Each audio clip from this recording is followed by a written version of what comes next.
people, here we are once again. We are back cooking out, making food. On to my ribs now. Brisket has been on, I'd say about an hour and a half or so. It's just doing what it's going to do. It's going to be all day. But we've been working on getting the fire going on the charcoal grill. And now we're going to get our ribs together. And I'm putting a little binder on them.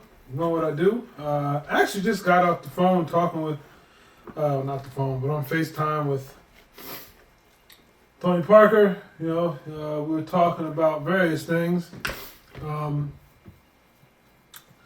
He was trying to check his Z-Grill out because he's been having some temperature issues with the Z-Grill. And he checked it out, and actually it's looking like it seems to be working normally right now. So that's good news for him.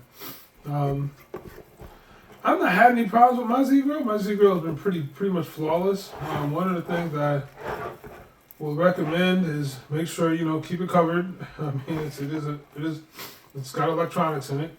One thing I did discover while we were out earlier is that I do have a wasp that is building a nest at the bottom of my of the hopper.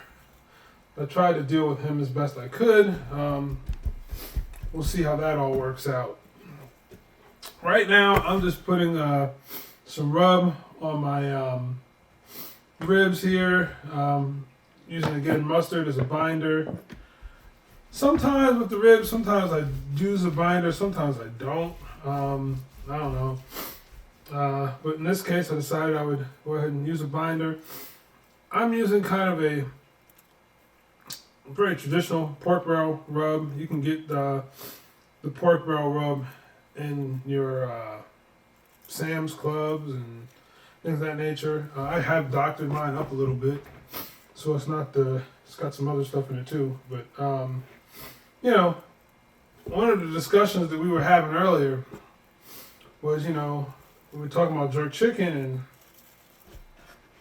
you might have heard some of the conversation, or maybe, I don't know if I'll put that in there, but we're talking about, sometimes, you work real hard and you make everything fresh, and in anticipation that's going to be like better.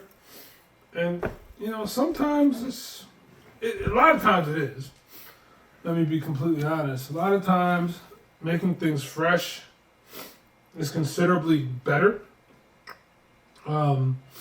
Things have a better taste. The flavors are better. But that's not always the case, man. Let's be honest, right? Sometimes you just don't have the time. And one of the things that I did not have time for today, or probably really ever have time for, is making jerk paste the traditional way from scratch. I just don't have the patience to do that, but I still like some jerk chicken. And I've found that, I can make a really good jerk chicken using the store-bought jerks marinade that you find in the international section of your grocery store. That's fine for me. So I don't know, there was a family cookout last year where one of our family members, Mr. Victor Gibson, made some jerk chicken, and I think he used a marinade, and it was really good. I mean, it was really, really good. I mean,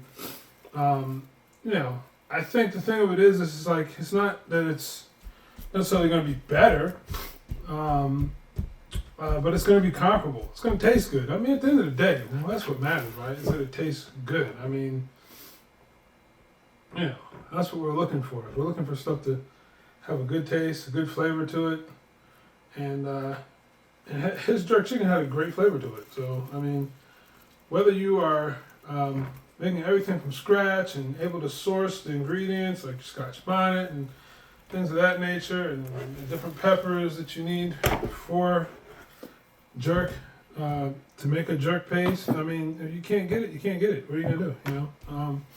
That's another thing that I kind of struggle with, is that it's kind of hard to find some of that stuff around here. It's a little easier when you're in the big cities where they've got a lot of these stores that carry some of these traditional things such as the Scotch bonnet peppers and you know the pimento seeds or allspice seeds and the different things that you need to go in that to make that jerk base. And that's just one example. I mean, it's a bunch of stuff. You know, people say, "Well, gee, you know, I make all my rubs myself." That's great. That's great. You make all your rubs yourself. That's awesome. Some people just don't have time for that. You know, I mean, that's just the harsh reality of life. But just because you don't have the time to do it doesn't mean that you can't make really great tasting barbecue. And that's the thing that I want people to realize, that you can make great tasting barbecue whether you're able to spend that kind of time or not. Okay, it doesn't matter. These are just some of the pieces that I kind of cut off when I butchered up my ribs. I'm just gonna throw them on the smoker too. I don't know, maybe a little snack for me, which would be cool. The next thing that I want to get into after this is getting our pork going too, right? I've got a pulled pork that we got to work on. We still got to work on that pulled pork.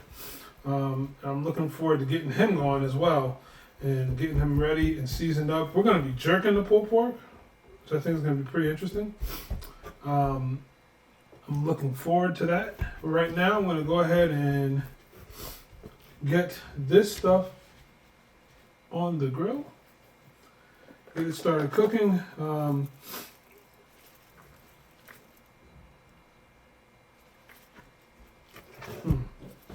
I hear something moving. Might be the umbrella outside.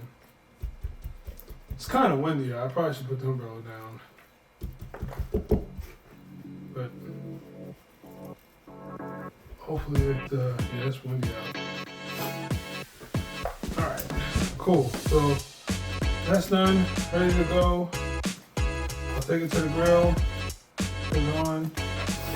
And I'll take y'all out there with me. It'll be cool. It'll be fun. Enjoy it.